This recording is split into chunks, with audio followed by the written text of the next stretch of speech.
If you're old enough to remember how you felt after 9/11 and the appreciation you had for the support that came from around the world for what happened to America, I've got to believe that you are a person that understands the support of the nation of Israel and the people who were victimized by the savagery of last weekend.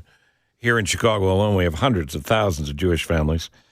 And Sarah Van Loon, Chicago Regional Director for the American Jewish Community, can speak to how the Chicago community has responded and what those feelings are. I mean, it's not just sadness. There's a lot of action, too. Right, Sarah? Absolutely, Steve. Thanks so much for having me. It's been a very hard weekend for the Jewish community. We have so many who have friends and family and colleagues in Israel. And as you said, we're just humans here on the other side of the globe watching with horror as the details from the massacres unfold. But happily, as you said, there is action. So AJC, my organization, is working to combat hate, but also provide support.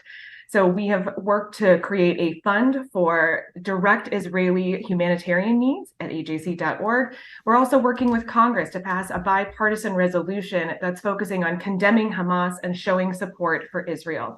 This is the biggest terror attack that has happened on Israel's soil, and it's one of the greatest terror attacks that's happened around the world. It's time for all of us to show our humanity and to show up for the people that really need it the most right now. Yeah, this is not a diplomatic discussion. This is not something where you go, well, the Palestinian folks have rights in an argument as well.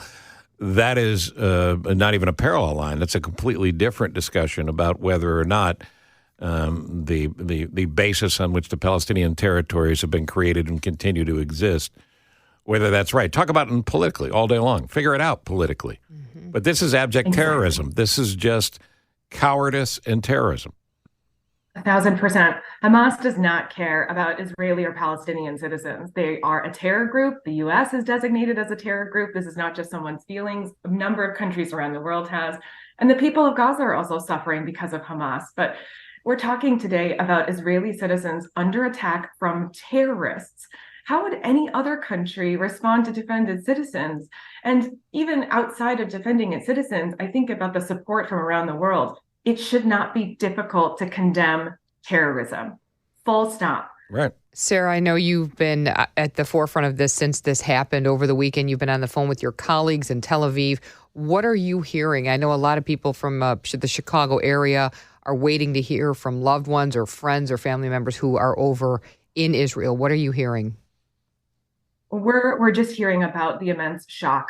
The loss of life, the depravity is stunning. I find myself at a loss of words, quite frankly. There was reports out yesterday which have been confirmed that over 40 babies were among the ones that were slaughtered in a town in southern Israel. So my colleagues and even us in America, we're still coming to terms with this absolute barbarianism and the inhumanity that's being inflicted against innocent Israelis.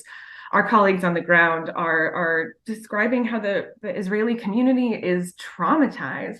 And so many people are still waiting to find out news of loved ones. They're calling around to hospitals throughout Israel. There's a center outside of Ben Gurion Airport that they're encouraging people to go if they have missing family members. And we have to remember, it's not just Israelis. We have a number of Americans who are there as well. More than 11 Americans have been killed in this terror attack. And just as you pointed out, we've got a woman and her daughter in Evanston who are among the missing. So we know that there are more people throughout the Chicago region and certainly throughout America that are also missing, and not just Americans. There's 11 other countries as well who have citizens that are missing or are presumed dead.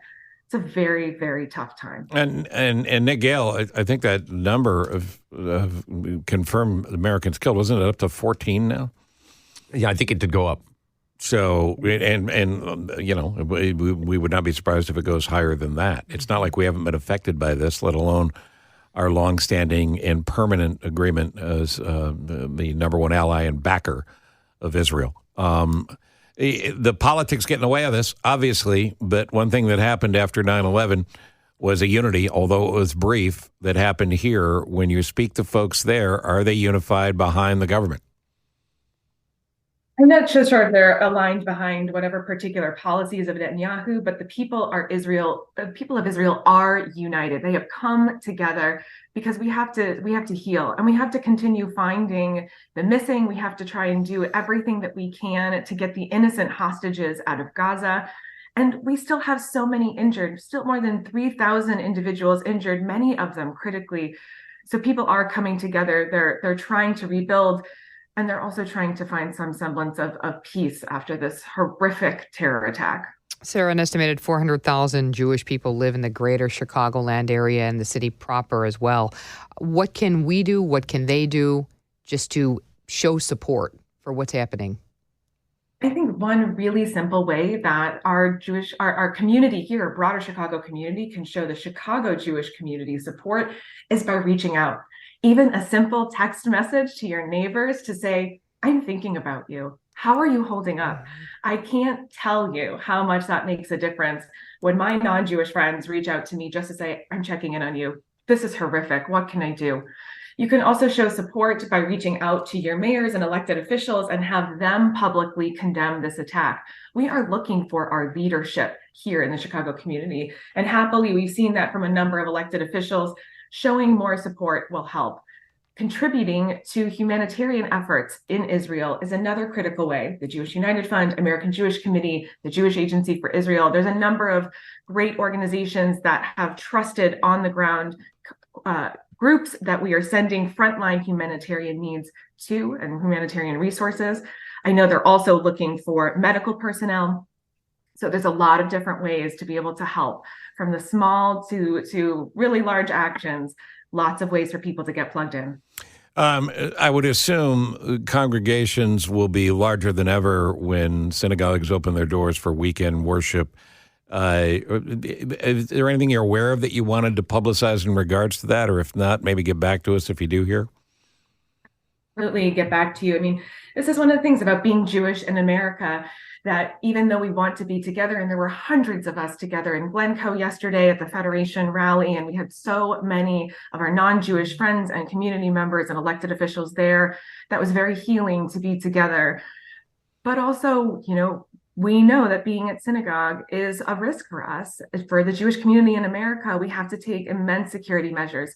Happily, we are working closely with the FBI. There are no credible threats to any security issues here locally. But even as you said, how can people come together? That was my gut reaction. And that's a little bit of what it's like to be Jewish in America today. It's not just dealing with the unfolding terror that we're seeing and happening in Israel, but it's also being mindful of the very risk we have here. So I'll follow up with opportunities for folks to physically come together and support the Jewish community. We appreciate your time. The best way to stay in touch with what you all do at the American Jewish Committee is how?